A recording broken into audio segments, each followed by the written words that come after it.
तब उन लोगों की निद्रा जगी कि नहीं भाई, जो जनसुराज जो कह रहा है पलायन की बात, ये तो सच्ची में मुद्दा बनते जा रहे हैं। तब वो पलायन की बात करने लगे। पलायन ये उनकी व्यवस्था थी। उसके बाद चुनाव में जब कहा जा रहा था कि आप सीएम फेस घोषित कीजिए, तो उनके पास कोई सीएम फेस था नहीं। अंततः उन्हें ये समझ में आया कि बिहार की जनता सिर्फ और सिर्फ नीतीश जी के नाम पे वोट दे सकती है। तब अंत में उन्होंने अनाउंस किया कि नीतीश जी मुख्यमंत्री रहेंगे। और इस तरह से जब नीतीश जी के नाम पे वो चुनाव लड़ने आए और उसके बाद 10-10 हजार रुपए बांटे और महिलाओं को अपनी तरफ आकर्षित किया, और नीतीश जी के नाम पे चुनाव जीतने के बाद 4 महीने बाद ही अपना चाल चरित्र और चेहरा साबित कर दिए कि हम नहीं चाहते कि बिहार आगे बढ़े। बिहार जो धीरे धीरे आगे बढ़ रहा था, इनकी प्लानिंग वर्षों से चल रही थी, और अब वो धीरे धीरे अपनी कामयाबी की तरफ बढ़ रहे थे। और जो पलायन का मुद्दा जनसुराज लेकर के चल रहा था, वो पलायन कहीं ना कहीं नीतीश जी को भी ले बैठा। अभी तक तो यहाँ से बेरोजगारों की पलायन होती थी, पढ़ने वाले छात्रों की पलायन होती थी। अब हमारा मुख्यमंत्री ही यहाँ से पलायन करके चला गया, और हमें मिला कौन? तो 7वीं फेल मुख्यमंत्री, जिसके बारे में, उसके चाल चरित्र चेहरे के बारे में लोग पहले से ही जानते हैं।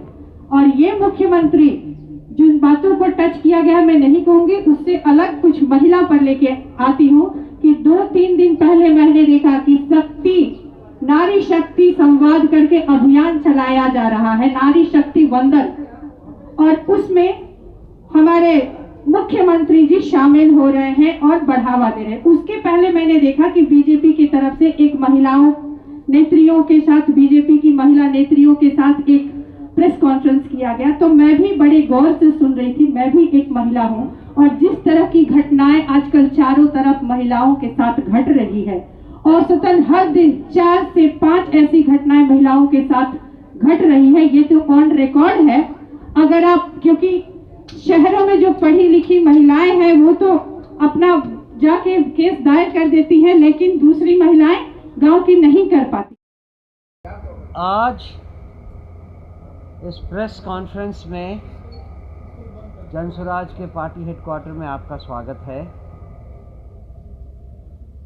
मेरे साथ यहाँ हमारे राष्ट्रीय प्रवक्ता कुमार सौरभ, हमारे यहाँ प्रदेश में प्रवक्ता श्रीमती पद्मा ओझा जी हैं, तारिक जी और गीता जी जो हमारे साथ यहाँ हैं।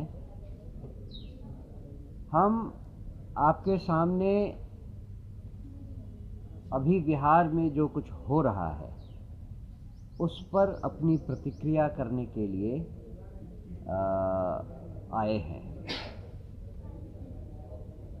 आपने खुद देखा कि पिछले कुछ दिनों में घटनाक्रम कैसे कैसे आगे बढ़ा है। जिस व्यक्ति के नाम पर चुनाव लड़ा गया, जिस व्यक्ति के लिए कहा गया 25 से 30 फिर से नीतीश, उस व्यक्ति को 6 महीने के अंदर बिहार से बाहर कर दिया गया। जितने वादे किए गए थे और जिस तरह से बिहार में अभी आधे से ज़्यादा जिलों में सरकारी ऑफिसर्स को पैसे नहीं दिए जा रहे हैं, आप समझ सकते हैं कि बिहार में कोष की क्या हालत है। जो व्यक्ति अभी चीफ मिनिस्टर चुना गया है वो बिहार के लिए एक बहुत बड़ी विडंबना है।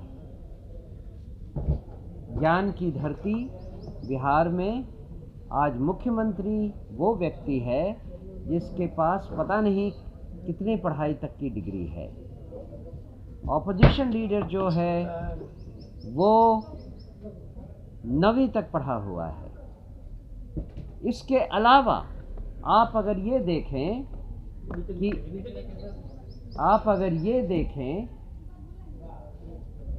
कि जिस व्यक्ति को अभी मुख्यमंत्री बनाया गया है वो अभी तक गृह मंत्री था।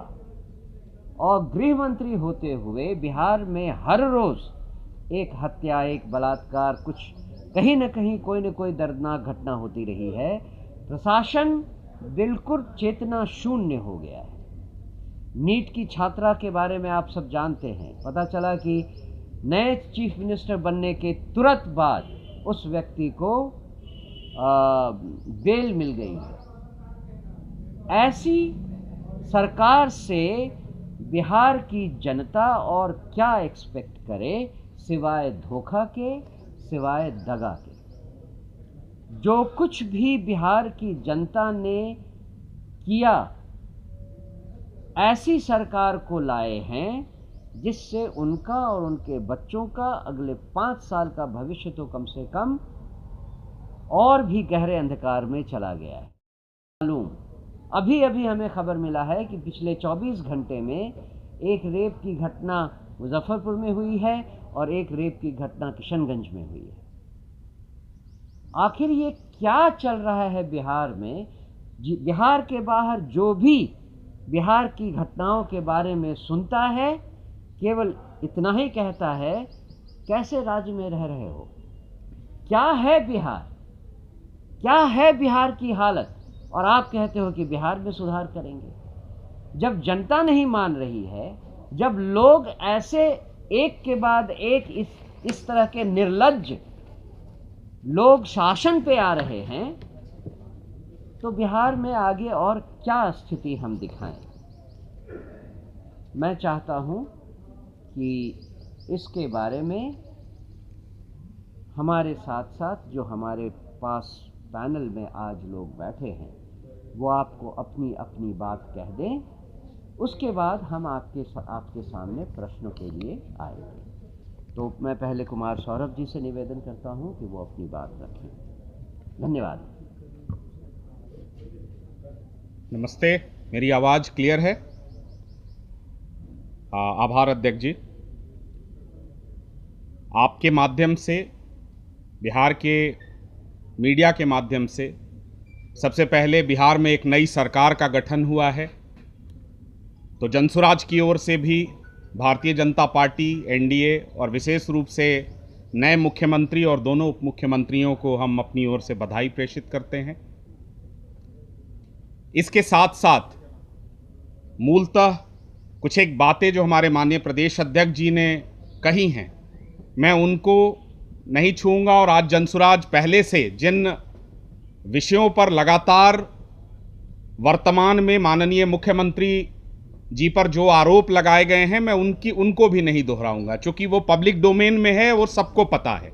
उसके बारे में पुनः बात करने का कोई औचित्य नहीं है। लेकिन कुछ एक नई बातें हैं और मुझे ऐसा लगता है कि लोकतंत्र में जो सबसे महत्वपूर्ण शब्द है वो पहला, लोकतंत्र में लोक, और लोक के साथ एक और शब्द होता है लाज। यानी लोकतंत्र का जो पहला शब्द है वो लोक लाज बहुत आवश्यक है। और मैं ऐसा इसलिए कह रहा हूं कि मुख्यमंत्री बनने के बाद माननीय सम्राट चौधरी जी ने जो एक लाइन मीडिया से कही कि बिहार में नीतीश कुमार का मॉडल चलेगा और मोदी जी का मॉडल चलेगा, स्वाभाविक रूप से रिमोट तो वहीं है, गुजरात में ही है। तो सम्राट चौधरी जी को शायद याद होगा कि देश के रेल मंत्री रहते हुए गैसल में एक घटना हुई थी जिसमें 200 लोग एक रात में उस रेल दुर्घटना में मारे गए थे। और अगली सुबह इसी प्रदेश के मुख्यमंत्री ने जो कुछ किया वो देश की राजनीति में एक नजीर बना। वो लोक लाज का ध्यान रखते हुए बिहार के तब के तत्कालीन मुख्यमंत्री नीतीश कुमार जी ने अपने पद से इस्तीफा दे दिया, ये कहते हुए कि रेल मंत्री के तौर पर यह जिम्मेदारी मेरी है। कहीं ना कहीं इस दुर्घटना की जिम्मेदारी लेते हुए हम ये इस्तीफा देते हैं। दूसरी घटना आपके माध्यम से बिहार के लोगों को याद दिलाना चाहता हूं कि 2014 में जब बीजेपी के सामने लड़ते हुए जदयू को सिर्फ 2 सीटें आईं, तो नैतिकता के आधार पर मुख्यमंत्री जी ने अपने पद को त्याग दिया और जीतन राम मांझी जी, जीतन बाबू यहां के मुख्यमंत्री बनाए गए। यह दूसरा लोकलाज और उसी नीतीश मॉडल का उदाहरण है जो मैं दे रहा हूं आज। यही मेरा बिहार है, जहां नैतिकता को प्रामाणिकता के साथ राजनीति में शुचिता को महत्व देते हुए पहले कई ऐसे उदाहरण हैं। लेकिन आज क्या हुआ है भाई, मैं आपको थोड़ा सा इतिहास में ले जाना चाह रहा हूं। 16 नवंबर 1999, यह तारीख याद रखिएगा, 16 नवंबर 1999। यह अभी वर्तमान में मुख्यमंत्री जी का जन्मतिथि भी है, जन्मदिन था उस दिन। और उसी दिन तब के राज्यपाल, ये आज से पहले मुझे नहीं लगता है कि मीडिया में इस बात की चर्चा की गई है। हम लोग बार बार बात करते हैं उनके एफिडेविट में बताए गए उम्र, नाम और जन्मतिथि की। मैं आपको 16 नवंबर 1999 में लेकर चल रहा हूं, जहां उस समय के बिहार के राज्यपाल सूरजभान जी ने एक आदेश जारी किया, जिसमें उस समय मंत्री बनाए गए राकेश चौधरी, नाम था राकेश चौधरी। राकेश चौधरी जो अभी वर्तमान में सम्राट चौधरी हैं, इनको बर्खास्त करने का आदेश पारित किया तब के राज्यपाल सूरजभान जी ने। और उसके साथ साथ एक और आदेश था उसमें संलग्न, राकेश चौधरी जी पर जालसाजी, धोखेबाजी करने के लिए एफआईआर करने का भी निर्देश दिया गया था। यह मैं ऑन रिकॉर्ड कह रहा हूं, बड़ी जिम्मेदारी से कह रहा हूं। मंत्री पद से बर्खास्त कोई सरकार ने नहीं किया था, किसी पार्टी ने नहीं किया था, यह राजभवन से निकला हुआ आदेश था। और दूसरा, उन पर एफआईआर दर्ज इसलिए किया जाए कि उन्होंने अपनी उम्र, अपना नाम, अपना जो डिटेल है वो गलत बताया, और इस आधार पर वो मंत्री पद से हटाए गए। बाद में एक जांच की कमेटी बैठी, उस समय बिहार के मुख्य चुनाव आयुक्त बसु साहब थे। बसु साहब ने अपनी रिपोर्ट पेश की, उसमें यह कहा गया कि सम्राट चौधरी यानी उस समय के राकेश चौधरी या राकेश कुमार ने जांच में सहयोग नहीं किया, या यह साबित नहीं कर सके कि उन्होंने अपने दस्तावेज में जो उम्र दिया है वो सही है या नहीं, वो गलत था। ये आज भी ये रिपोर्ट कहीं ना कहीं राजभवन के आई एम श्योर आर्काइव में होगा, आप उसको एक्सेस कर सकते हैं।